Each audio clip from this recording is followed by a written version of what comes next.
মাধ্যমিক পরীক্ষা দিতে যাওয়ার আগে তোমরা একটু দেখো তো তোমরা কি এই ইংলিশ গ্রামারগুলি রেডি করেছো?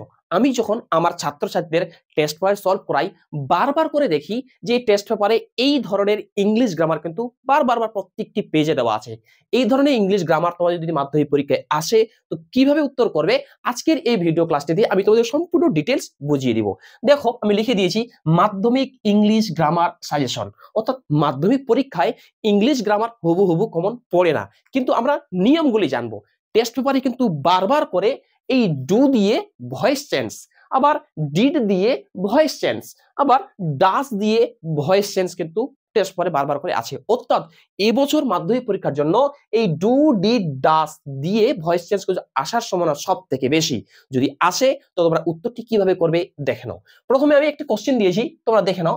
এখানে লেখা আছে যে do you like the book question mark interrogative sentence, do you like the বুক।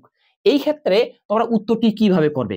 ওকে, তো দেখো উত্তরটি করার আগে যদি প্রশ্নটি ডু দিয়ে আসে, ভয়েস চেঞ্জটি যদি ডু দিয়ে আসে, তোমরা কিন্তু এইখানে উত্তরটিতে হয় ইজ না হলে আর বসাবে। তবে এখন কি করে তোমরা ধরবে যে প্রথমে ইজ হবে না আর হবে? আমরা কি করে ধরবো?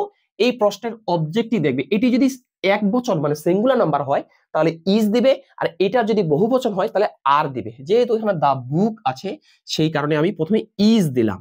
ওকে, ইজ দেওয়ার পর তারপর তোমরা এই অবজেক্টটা লিখে দিবে। অবজেক্টটি কি আছে? দা বুক। ওকে, আমি লিখে দিলাম। অবজেক্টটি লিখে দেওয়ার পর তারপরে দেখো এই যে তোমরা দেওয়া আছে ভার্বের এক নম্বর ফর্ম, অর্থাৎ এই যে এখানে লাইক আছে, এই ভার্বের এক নম্বর ফর্মটি 3 নম্বর ফর্ম করে দিতে হবে। তাহলে এই লাইকের 3 নম্বর ফর্ম হচ্ছে লাইট। দেখে নাও, লাইকের 3 নম্বর ফর্ম লাইট। এবার পরীক্ষা প্রশ্নে যেটা ভার্ব থাকবে ওটা থার্ড ফর্ম করে দিবে। লাইক করে দেওয়ার পর একটা বাই লিখবে। বাই দেওয়ার পর প্রশ্নে যে সাবজেক্টটি আছে, ডু এর পর সাবজেক্ট দেওয়া থাকবে, এই সাবজেক্টটি আছে এটার এই ইউ থাকলে আমরা জানি ইউ হয়, কোনো ব্যক্তির নাম থাকলে ব্যক্তির নাম হয়।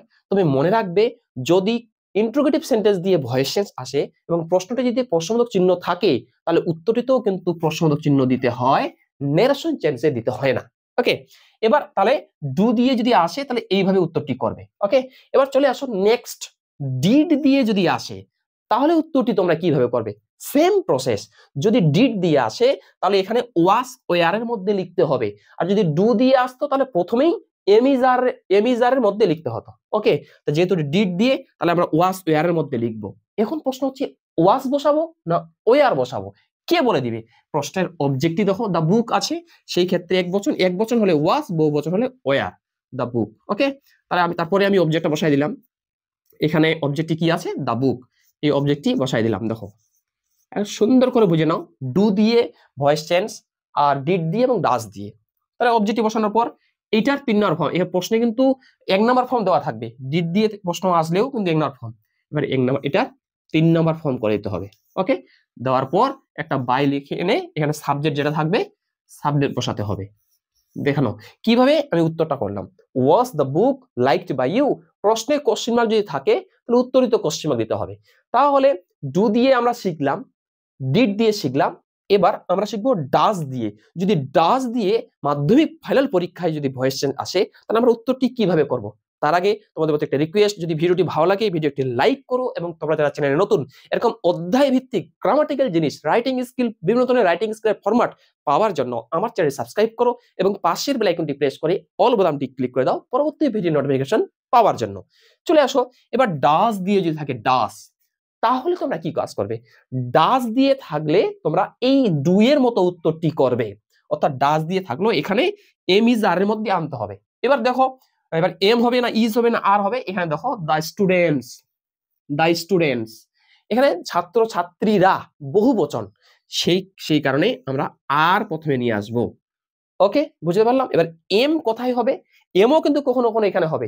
এম কোথায় হবে এই ভিডিওর কমেন্টে লিখে জানাও, স্যার এম দিয়ে একটা জিনিস উদাহরণ দিয়ে বুঝিয়ে দেন, তাহলে এম দিয়ে টোটাল একটা ভিডিও আমি তোমাদের উপর বানিয়ে দেব। ওকে, আচ্ছা এবার দেখো, এবার বলছি কি প্রথমেই কিন্তু আর বসালাম, তারপর এই অবজেক্টটি আমি এখানে লিখে দেব, দ্য স্টুডেন্টস। দেখে নাও, লিখে দিলাম। তারপর এখানে কি বলছে? স্কল্ড। দেখো স্কল্ড, তাহলে প্রশ্নটা কি ছিল? Does Samuel scold the students? তাহলে এই স্টুডেন্টস হচ্ছে অবজেক্ট, আমি এটা লিখে দিলাম অবজেক্ট। তারপরে এটাতে এক নম্বর ফর্ম, ডু দিয়ে থাক, ডিড দিয়ে থাক আর টাচ দিয়ে থাক, ভার্বটা সবসময় প্রশ্নে 1 নাম্বার ফর্ম থাকবে, উত্তরটিতে 3 নাম্বার করতে হবে। স্কল্ড এর 3 নাম্বার ফর্ম হচ্ছে স্কল্ডেড, তারপর একটা বাই লিখলাম, বাই দেওয়ার পর এখানে সাবজেক্টটা কি ছিল, ডাস দেওয়ার পর সাবজেক্ট থাকবে, সাবজেক্ট ছিল সামুয়েল নাম, তাহলে এখানে সামুয়েলে হবে। ওকে, দেখে নাও এই 3 ধরনের ভয়েস চেঞ্জ কিন্তু মাধ্যমিক পরীক্ষায় আসা চান্স সব থেকে বেশি।